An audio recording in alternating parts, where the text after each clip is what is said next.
வணக்கம்.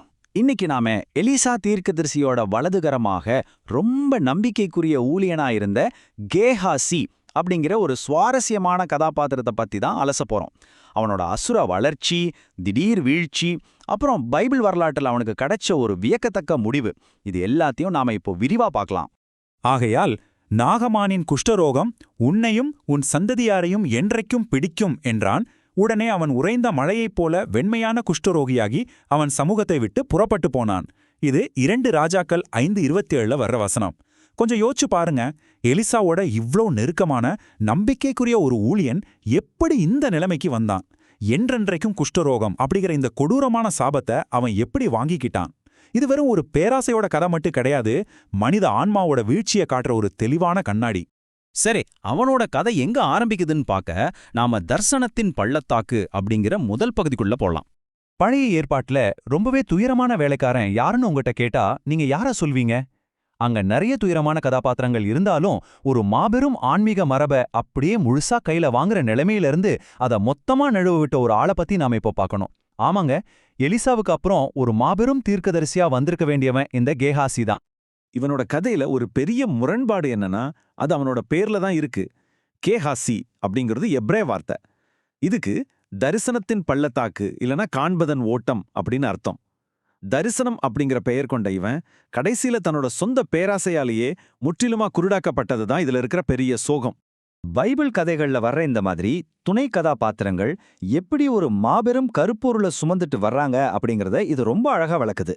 தெய்வீக நீதியையும் கீழ்ப்படிதலையும் புரிஞ்சுக்க கெஹாசியோட கதை நமக்கு ஒரு மைய புள்ளியா இருக்கு.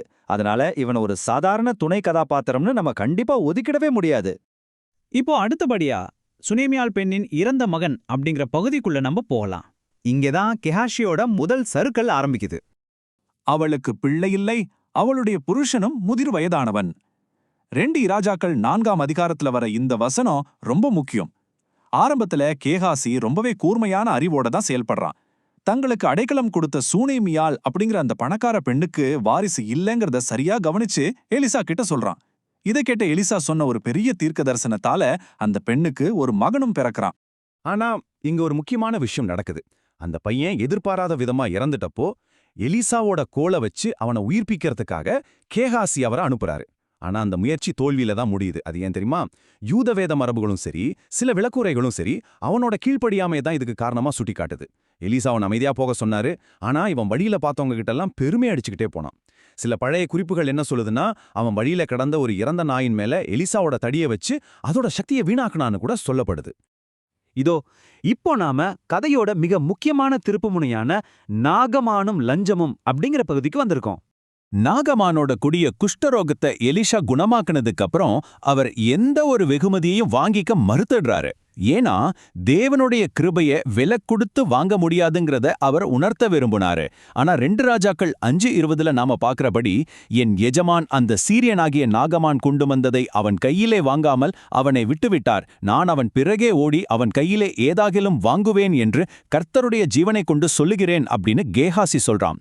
அவனோட பேராசை கட்டுப்பாட்டை மீறதும் அவனோட வீழ்ச்சி தொடங்குறதும் இந்த எண்ணத்திலிருந்துதான். நன்றியுள்ள ஒரு படைத்தலைவனுக்கும் தீவனுடைய தீர்க்கதரிசிக்கும் எதிரா கேஹாசி எப்படி ஒரு வஞ்சகத்தை திட்டமிடுறான்னு பாருங்க. முதல்ல நாகமான ரகசியமா பின்தொடர்றான்.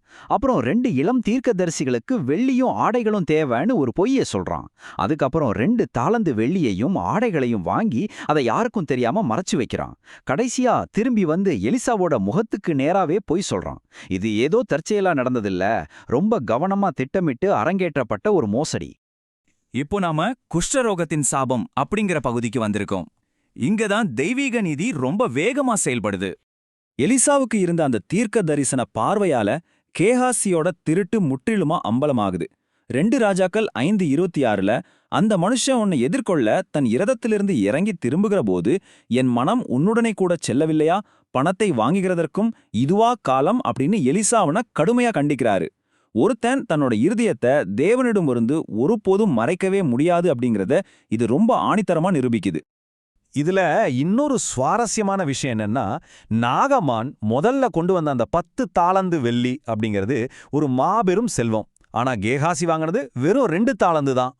யோசிச்சு பாருங்க, தன்னோட ஆன்மீக விதி, ஆரோக்கியம், எலிசாவோட வாரிசாகிற தகுதி, இது எல்லாத்தையும் அந்த பணத்தோட ஒரு சின்ன பகுதிக்காகவே அவன் பரிதாபமா இழந்துட்டான். சரி, கேஹாசியோட கதை இதோட முடிஞ்சிருச்சான்னு கேட்டா அங்கதான் ஒரு ட்விஸ்ட். அதுதான் ராஜாவின் முன்பாக ஒரு சாட்சி அப்படிங்கிற இந்த பகுதி. சுமார் 7 வருஷ பஞ்சத்துக்கு பிறகு 2 ராஜாக்கள் 8ஆம் அதிகாரத்துல நமக்கு ஒரு பெரிய அதிர்ச்சி காத்திருக்கு. முதல் வருஷத்துல சூனியமியாலோட மகன் பிறப்பு, உயிர்த்தெழுதல் நடக்குது. சில வருஷங்களுக்கு பிறகு கேஹாசிக்கு நிரந்தர குஷ்டரோக சாபம் கிடைக்குது. ஆனா அதுக்கப்புறம் ஒரு 7 வருஷம் கழிச்சு சமுதாயத்தை விட்டு ஒதுக்கி வைக்கப்பட வேண்டிய சபிக்கப்பட்ட ஒரு குஷ்டரோகி இஸ்ரவேல் ராஜாவோட பக்கத்துல நின்னு பேசிக்கிட்டு இருக்கிறத நாம பார்க்கறோம். இது எவ்வளவு நேர்த்தியான ஒரு தருணம்னு பாருங்களேன். ராஜாவோட முன்னாடி நின்னு கேகாசி எலிசாவோட அற்புதங்களை பத்தியும், முக்கியமா சூனமியால் பெண்ணோட மகனை உயிர்ப்பித்ததை பத்தியும் ரொம்ப விரிவா சொல்லிக்கிட்டு இருக்கான். சரியா அதே நேரத்துல அந்த சூனமியால் பெண் அங்க வந்து நிக்கிறான். அவளுக்கு நியாயம் கிடைக்கவும், அவளோட இழந்த சொத்துக்களை திரும்ப பெறவும் இந்த கேகாசியோட சாட்சியே ரொம்ப உதவியா இருக்கு. இப்போ நாம கடைசியா வீழ்ந்த ஊழியனின் மரபு அப்படிங்கிற இறுதி பகுதிக்கு வந்திருக்கோம். பைபிள் வரலாற்றை நாம பின்னோக்கி பார்க்கும்போது மாபெரும் ஆசிரியர்களுக்கு ரொம்ப நெருக்கமா இருந்த 2 பேரு எப்படி வெள்ளிக்காசுகளோட ஈர்ப்புக்கு அடிபணிஞ்சு விழுந்தாங்க அப்படிங்கிறத இது ரொம்ப தெளிவா காட்டுது. எலிசாவோட சீடனான கேஹாசி வெள்ளிக்காகவும் ஆடைகளுக்காகவும் தன்னோட எஜமானனோட நேர்மையை வித்து ஒரு உடல் ரீதியான சாபத்தை வாங்கிக்கிட்டான்.